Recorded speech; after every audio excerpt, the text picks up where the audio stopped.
Welcome back to Reviews with Elaine, because I have opinions. Today's opinions will be about Fairy Tale by Stephen King. So, I was actually really excited to see this book when it popped up on bookshop.org, because I do enjoy Stephen King, but he doesn't really write my primary genre. Like, I read mostly fantasy. He tends to write horror. These are related genres, but they are very much not the same thing. But I thought a Stephen King fantasy might be really cool. So this book follows a teenage boy named Charlie, who strikes up an unlikely friendship with a crotchety old man who lives at the end of his road. Mr. Bowditch has a dog named Radar, who Charlie almost immediately falls in love with, and he has a secret. In the shed behind Mr. Bowditch's house, there's a well that leads to another world. A world where things from fairy tales are real, and where a dark existential monster threatens to turn the entire world gray. Charlie just wants to keep the old dog, Radar, safe and healthy, but he will be drawn into an adventure where he may save this world, his own, and his dog. Or he may die horrifically while trying. Okay, so this is going to be one of those reviews where I get really nitpicky and spend a lot of the chunk of the time talking about what I felt was wrong with this book. So before I jump into all that, I want to say I still do like Stephen King. I'm not lying here, I do enjoy his writing. He is not one of my favorite authors, but I think he has written some really good books, many of which I feel like are underestimated by a lot of our society. Like, I feel like there's this cultural conception that he is just a pulp fiction writer, and, like, yeah, some of these books are a lot better than just, you know, trash. He also has written about 7 million books, which, once you get above 50 published books, you're almost guaranteed to have at least a few that are stinkers. Like, you cannot write that many books without a couple of them being less than stellar. And some of his books, frankly, have problematic shit in them. But on top of all that, I still find his books fun, surprisingly good, and I'm often surprised by how much I like them, even when they are super dated. But this one, it didn't work for me. And my personal opinion is the reason it didn't work for me is because this book feels like Stephen King has read little to no modern fantasy. Like, I'm not sure he's read much at all since the Xanth series by Piers Anthony.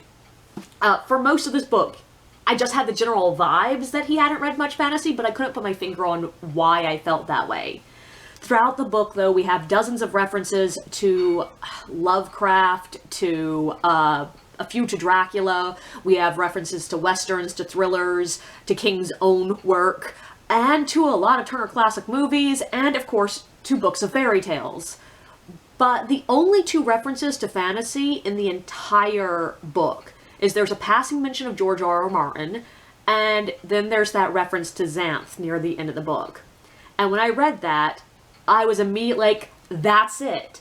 That's what's wrong with this book. That's what feels off. It feels like King thinks the genre of fantasy is still mostly like the Xanth books. Which got me thinking, is this a fantasy novel? I would honestly say yes. There are definitely sections that do feel more horror, though I personally did not feel it was the sections that were more violent and gory. Those bits actually did feel like fantasy to me. They just felt like grimdark fantasy. What felt like horror was the repeated in-text references that this should remind me of Lovecraft, what details the narration chose to focus on, and the incredibly long build-up in the beginning. Like, really, there are over 150 pages of just introducing us to Charlie, building his relationship with Bowditch, with Radar, and with the house, before we get any real touch of the supernatural. But what this section of the book does have is the constant foreshadowing and just generally creepy vibes of a horror novel. There are also sections of the book where it feels a bit more like an action adventure than anything else, but the core narration is undeniably fantasy. The very concept of a young man finding a world that seems to have inspired all our fairy tales, it feels like Fantasy 101. So no, this isn't a case like The Watchers by A.M. Shine, where the real reason I didn't like the book was just because I was expecting fantasy and got horror. So, what we have here is a fantasy book written by someone who I feel has not read a lot of modern fantasy. And that's a problem. I mean, I have an idea for a book that would be sci-fi that I've always been way too wary to tackle because I don't read sci-fi. I read fantasy. And even those are often categorized together. They have different storytelling language, they have different themes, they have different sets of tropes. They are completely different. And trying to write a story in a genre that you're not well versed in tends to end up with something that just feels off. Now, you may luck out and end up with something that just feels so new and inventive that everyone's like, ooh. But most of the time, it just ends up with something that's not quite right. Let's take an example of what I'm talking about. There's a meme that you see online a lot that's not wrong, that fantasy books seem utterly obsessed with food. And like, yeah, there are a lot of fantasy novels that spend huge chunks of time minutely describing meals. And Stephen King does seem to have gotten the memo, but he doesn't seem to have understood why that trope exists in the first place. Food is used in a lot of fantasy, especially Second World, pseudo-medieval kind of fantasy, for some solid world building that most people can relate to and feel like they understand. You know what kind of world you're in when the characters are powering through watery porridge with grit from the milling wheel still mixed in. You know you're in a very different place when those same characters are suddenly eating roast pig with jelly and sweetmeats and sugared almonds and custard and wine. It engages with the senses, taste, smell, and feeling, that are some of the most evocative feelings for us. Like, literally, if you've studied theater, you've been told that, like, if you want to bring up a feeling, you often want to look to taste and smell, because they are incredibly evocative to memories. And the food is often familiar, like, we know what most of us at least, know what a roast turkey leg tastes like, while also being not common fare. Like, most of us are not sitting down at night to eat a dinner of roast turkey legs. This combination does a really great job of giving us enough reference points for things to feel familiar and real, while also feeling foreign and other. But while this book does feature, like, dozens of descriptions of what they're eating, it doesn't have the same effect. We get a really solid description of a rabbit stew at Dora's house, and it does its job.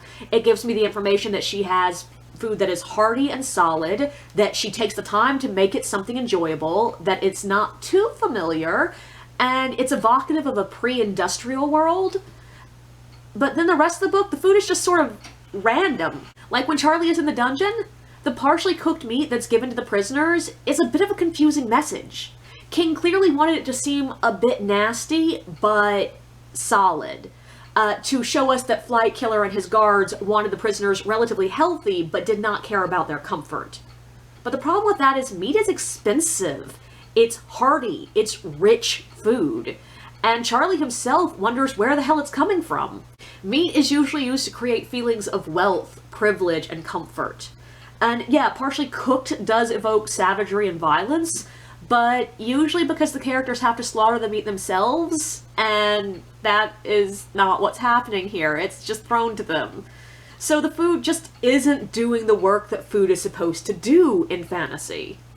And I know that was a lot on one itty-bitty kind of tiny stupid thing in a book, but it's a good example of what I mean when I say that this book feels like King does not grasp fantasy tropes. He gets that there's a divine right to rule as a common trope in fantasy, but he doesn't do anything more with it than just nod to the fact that it's part of fantasy. He understands that some elements of the world can be hand-waved away as just, it's magic, but it didn't feel like he understood that there needs to be a complex, planned-out logic for how this magic works. He gets that there's often a circuitous plot that turns out to be fate, but he didn't really examine what fate means. He got that there are often Jungian archetypes, but he didn't explore what that means for character agency. He got that names are usually, like, weird and sound silly, but he didn't seem to be following any rules for these names. And yeah, in fantasy, the names usually do follow rules. Either they're referential to something in our world, they all fit within one cultural concept, or even something just like they're all harsh sounds. There's usually some explanation. And he just sucks at finding names that are weird enough for fantasy. Like, he named one of the characters Yolanda. Another character name is Iota, and he's referred to as I throughout the book. And I'm just like, these are not weird enough to be fantasy, and they also don't go together. And overall, I just started to feel like he was being the Christopher Columbus of fantasy. Like, he wandered into this terrain of fantasy, having no real reference point, laid down a flag and said, I discovered this. About paths that had been walked by hundreds of authors before him. A modern character in a fantasy world being hyper-aware of how their adventure follows legends and old stories? Tanya Huff has done it. Mercedes Lackey has done it. Laurel K. Hamilton has done it. A young hero finding out that the reality of the stories they were told as children is often a lot darker than they knew? Simon R. Green has done it. Rick Riordan has done it. Adam Gitowitz has done it. An apocalyptic force of destruction that feels like it's from a much more horrific story? Rachel Aaron has done it. Robert Jordan has done it. Fucking My Little Ponies has done it. And, like, I don't think every book needs to tread new territory. Not everything needs to be new and exciting in every book. Familiarity can be quite useful and also just enjoyable. But in this case, it felt like he thought he was doing something new with fantasy when he really wasn't. Because this feels like an idea book. There is so much time spent on the concept of fairy tales being a matrix for our world, and fairy tales being inspired by real history from another world.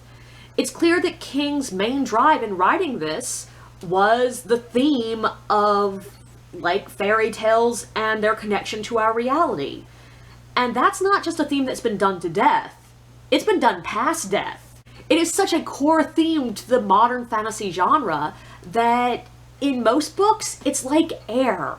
Omnipresent and unobserved unless there's something wrong with it. And this book, it felt like King was constantly being like, hey guys, look! Air.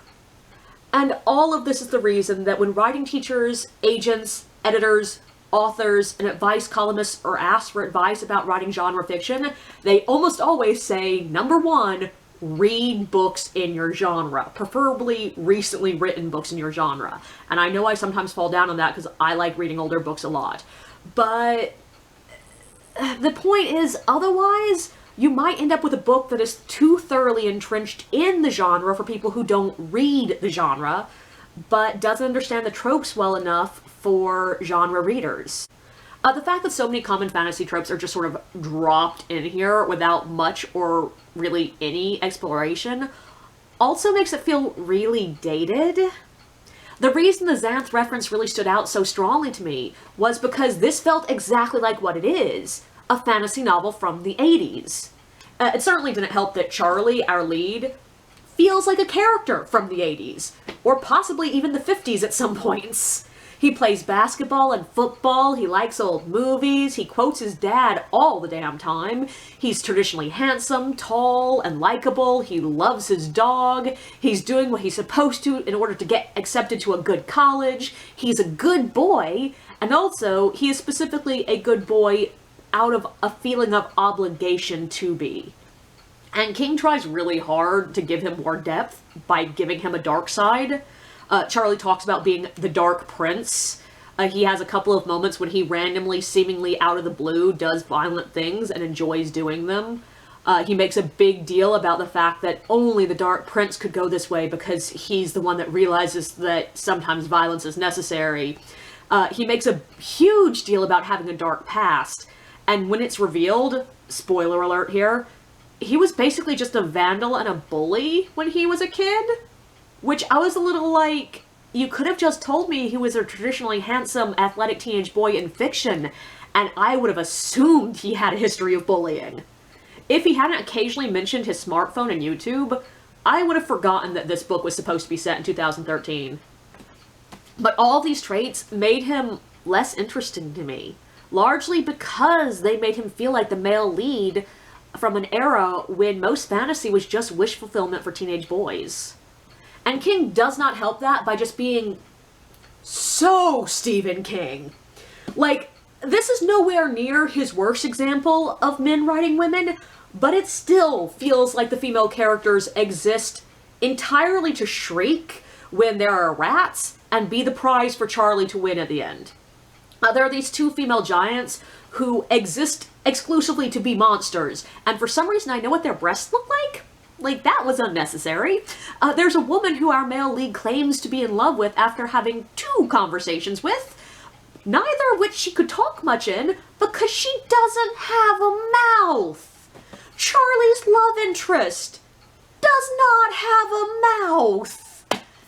Now, she does get it back, and she actively takes a part in, like, she is the one who actively takes back her voice. But she does that in service of a guy to save a male character.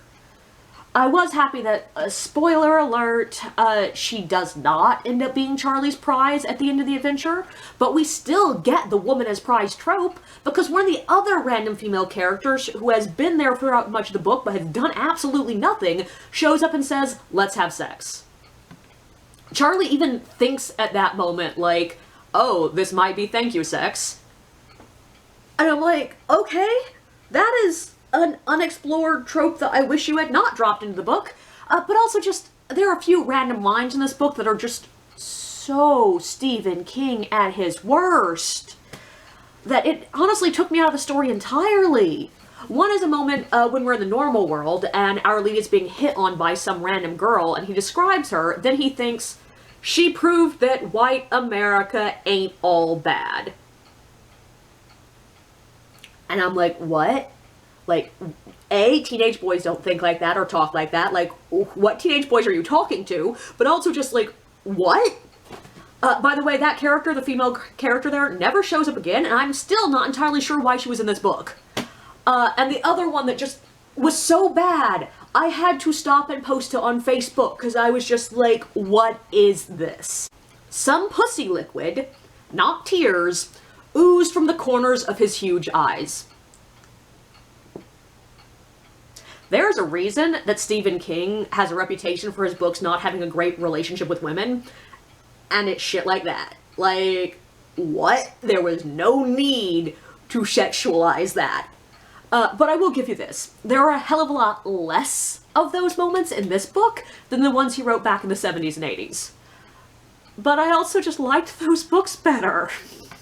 Stephen King can write horror, action, psychological thriller, psychological horror, but this book just doesn't lead me to believe he can write fantasy. I mean, it wasn't a bad book. It just wasn't doing a lot that interested me. It was the kind of book that made me think if he wasn't already famous, this would not have been published in a modern market. And for once, I know I'm not alone in this. I was leading a tour last week, and I found out halfway through the tour that half of my guests were in town for the World Fantasy Convention, which I really wish I knew was happening before the last day. But I was talking to one of these mini fantasy authors on my tour, and she, we were talking about, fantasy, of course, and I mentioned that I was reading this book. And she said that she had read part of it with one of her friends, and didn't particularly like it either. She felt it was too gory and violent for fantasy, which I admit is not my exact complaint. But the opinion we shared was that this book doesn't quite work as fantasy. It doesn't read as fantasy. And yet, it's unsellable as any other genre. It is fantasy. Also, in case you're curious, yes, I have already ordered that author's book, and I will be hopefully reading and reviewing it whenever it arrives, which Lord only knows when. But this one, not my cup of tea.